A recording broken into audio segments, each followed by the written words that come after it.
सर्वमङ्गलनाम सीताराम राम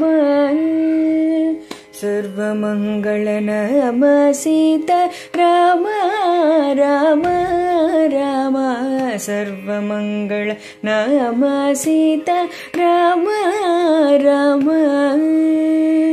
सर्वविनुत शान्तिदाता राम राम सर्वविनुत शान्तिदाता राम राम सर्वमङ्गलनाम सीताराम राम राम सर्वविनुत शान्तिदाता राम राम श्रीराम राम। శ్రీ శ్రవణ ఛానల్కి శ్రోతలందరికీ కూడాను మరొకసారి స్వాగతం.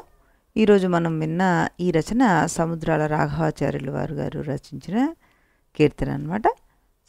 పావని చాలా చక్కగా పాడి వినిపించారు మనకి ఈ పాట కూడాను. ఆ అమ్మాయికి మరొకసారి అనేక అభినందనలు ఆశీస్సులు తెలియజేస్తూ యోగ వాసిష్టంలో మనం ఈరోజు ఈ లీలోపాఖ్యానాన్ని గురించి మొదలుపెట్టిన వాల్మీకి మహర్షి అందులో ప్రతిపాదించాల్సిన సిద్ధాంతాన్ని చెప్తున్నారనమాట. నీటిలో తరంగాలు పుట్టినట్లుగా బ్రహ్మలో ప్రపంచం పుడుతోందని, అది పుట్టినట్లు కనిపించడమే కానీ నిజమైన పుట్టడం కాదంటూ ఈ ప్రపంచం అసలు పుట్టనే లేదని ప్రతిపాదించారనమాట. చెప్పి బ్రహ్మ యొక్క స్వరూప లక్షణాలు యోగులకు తెలిసే బ్రహ్మస్వరూపం ఒకటి, యోగులు కాని వారికి తెలిసే బ్రహ్మస్వరూపం అంటూ రెండు రకాలుగా చెప్పాలనుకున్నారు ఆయన. అప్పుడు రాములు వారు అన్నారు, మహర్షి మీరు పరబ్రహ్మ అంటున్నారు కానీ దాని స్వరూపం గురించి అసలు చెప్పట్లేదండి అడిగారనమాట. ఇప్పుడు ఆయన అన్నారు, రామ, నిర్వికల్ప సమాధి సాధన చేసే యోగులు ఈ పరబ్రహ్మ స్వరూపాన్ని స్వచ్ఛంగా గ్రహిస్తారయ్యా. వారు గ్రహించే స్వరూప లక్షణాలు ఎలా ఉంటాయో చెప్తాను నీకు.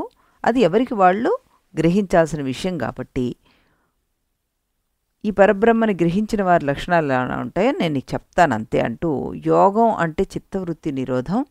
ఆ నిరోధ రూపమైన సమాధిని సాధిస్తే మనోవృత్తులన్నీ నశించిపోతాయి. అవన్నీ నశించాక యోగికి ఒకానొక స్థితిలో ఒక స్వయం ప్రకాశమైన సద్వస్తువు సాక్షాత్కరిస్తుంది. అదే పరబ్రహ్మ అన్నారు. ఇంకొకటి ఏం చెప్తున్నారు, యోగి నిర్వికల్ప సమాధిని సాధిస్తే అతనికి ధ్యాత, ధ్యేయము, ధ్యానము అనే త్రిపుటి ఏదైతే ఉందో అది కూడాను లయించిపోతుంది.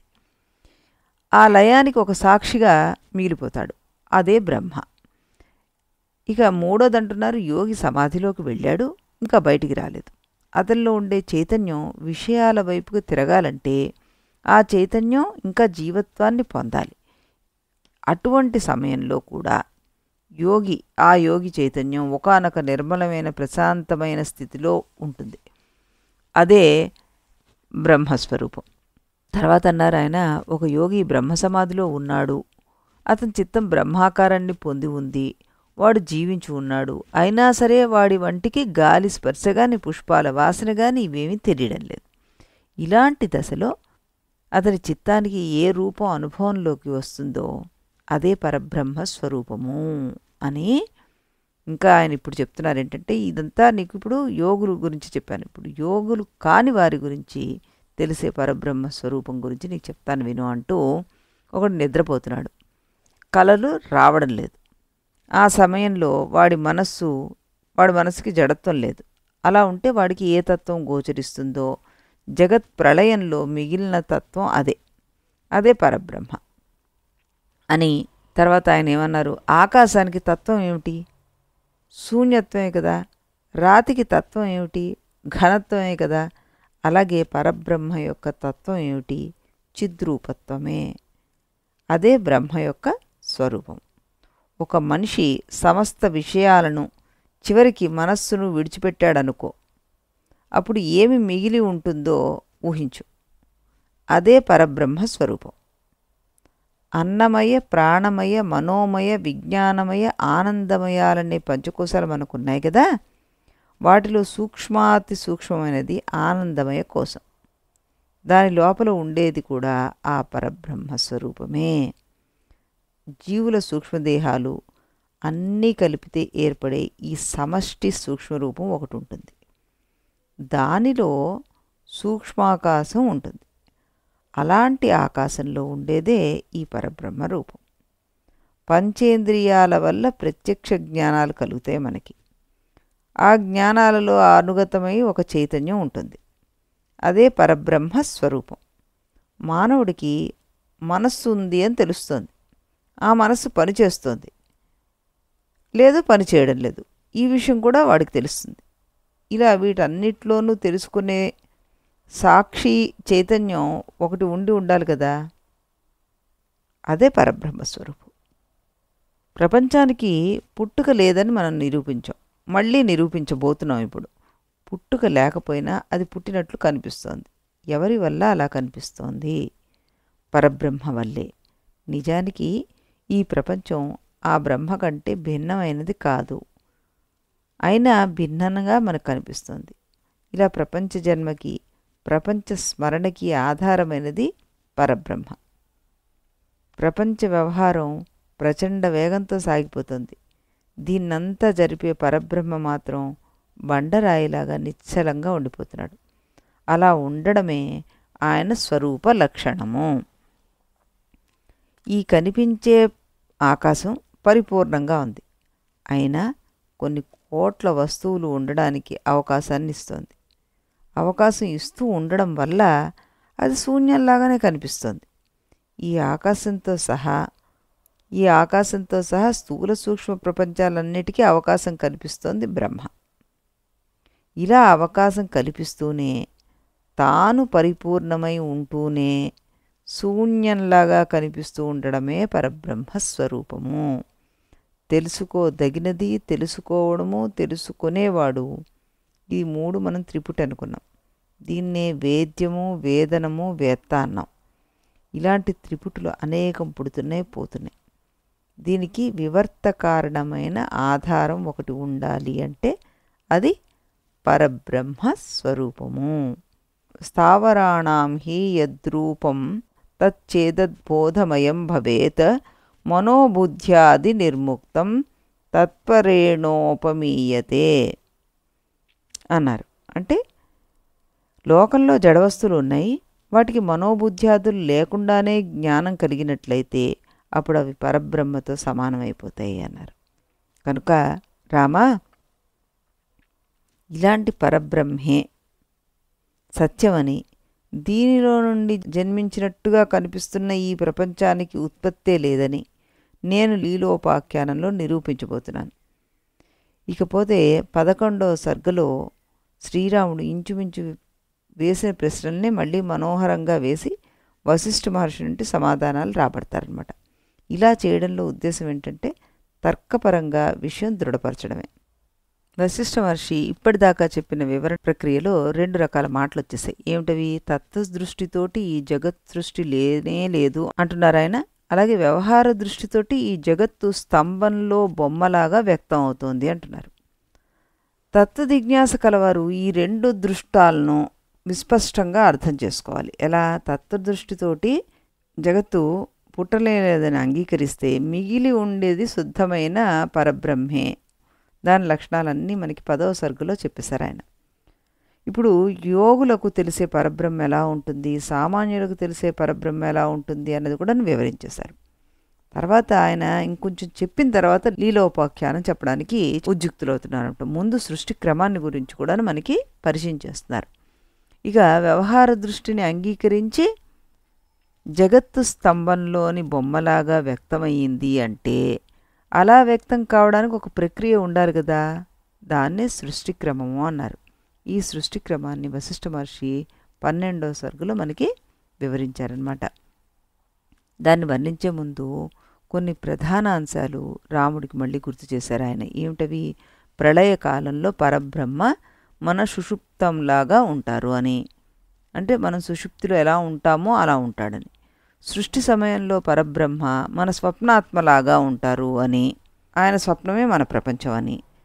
వ్యష్టి స్వప్నం ఆ వ్యక్తి వాసన వల్ల తయారవుతుంది అని, అంటే సమష్టి ఆయన పరబ్రహ్మ సృష్టి సమయం అయితే, వ్యష్టి స్వప్నమేమో ఆ వ్యక్తి యొక్క వాసనతోటి, ఆ వాసన జాయిన్ అయిన తర్వాత తయారయ్యేది. తర్వాత బ్రహ్మ యొక్క స్వరూపమైన ఈ ప్రపంచం జీవులందరి యొక్క సమష్టి సంస్కారం వల్లే పుట్టింది. అందుకే అది అబద్ధం అని ఎవరు అనుకోరు, చెప్పినా నమ్మరు కూడా. తన ఒక్కడి సంస్కారమే ఈ ప్రపంచానికి కారణం ఉంటే అది అసత్యం అని సులభంగానే తెలిసి ఉండేది. స్వప్న విషయంలో అలా తెలుస్తూనే ఉంది.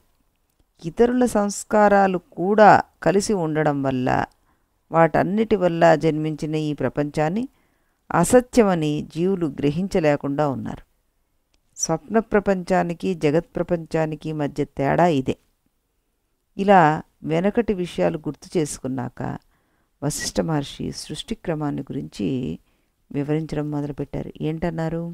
సుషుప్తి సమయంలో ఇంకా స్వప్నం మొదలు కాకముందు నీ సంస్కారాలన్నీ నీలో లీనమైపోయి నీ రూపంగానే ఉంటాయి.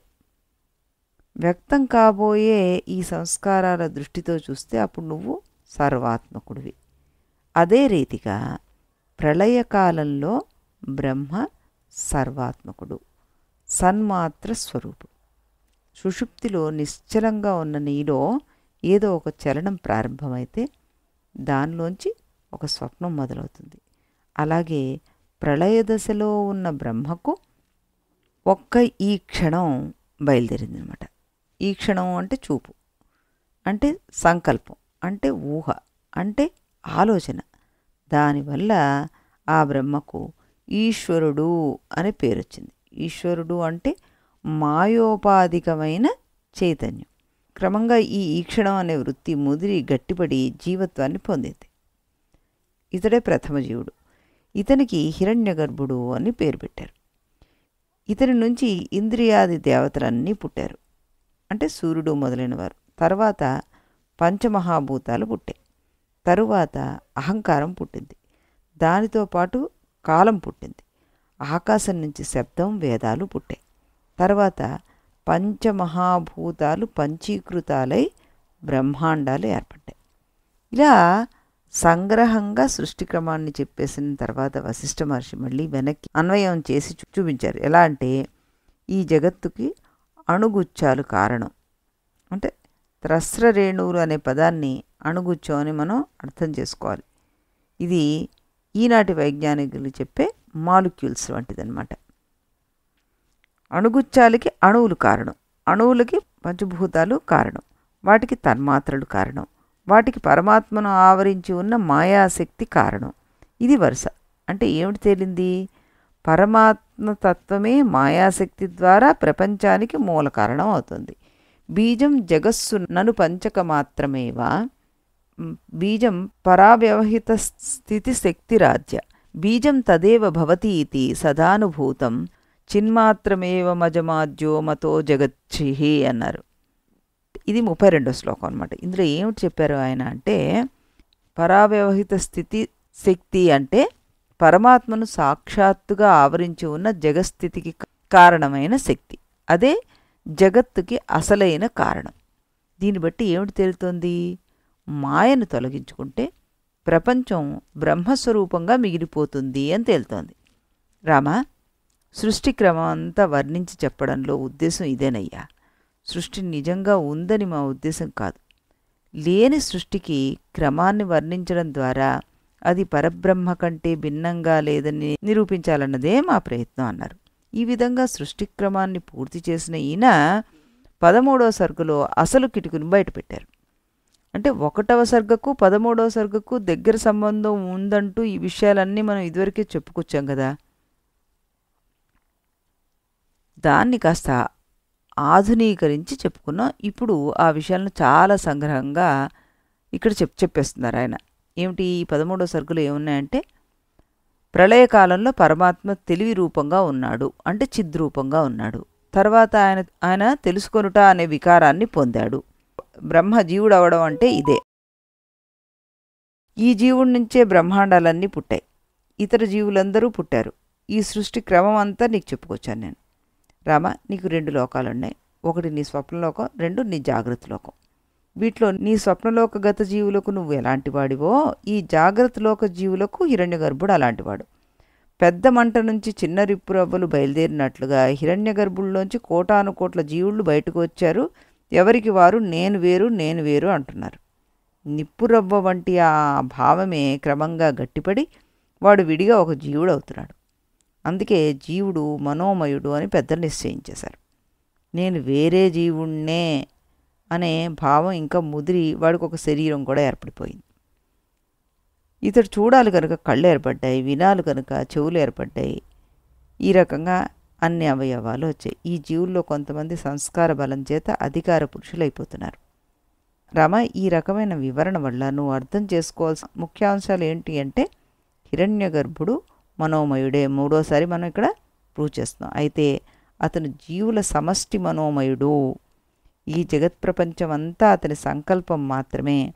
అందుచేత ఈ జగత్తు లేనిది, దానికి పుట్టుకే లేదు అని మరోసారి జగత్తుకు ఉత్పత్తి లేదని తేల్చేశారు కదా. రాముడు కొంచెం ఆలోచించి ఈ సృష్టి ప్రక్రియ మీదే ఒక ప్రశ్న వేశారు. ఈ ప్రశ్నతోటి 14వ స్వర్గం మనకి ప్రారంభం అవుతుంది. ఆయన ఏం ప్రశ్న వేశారు అది మనం రేపు తెలుసుకుందాం. మరొక చక్కటి రామకీర్తనను విని కథలోకి అడుగు పెడదాం. అంతవరకు సెలవు.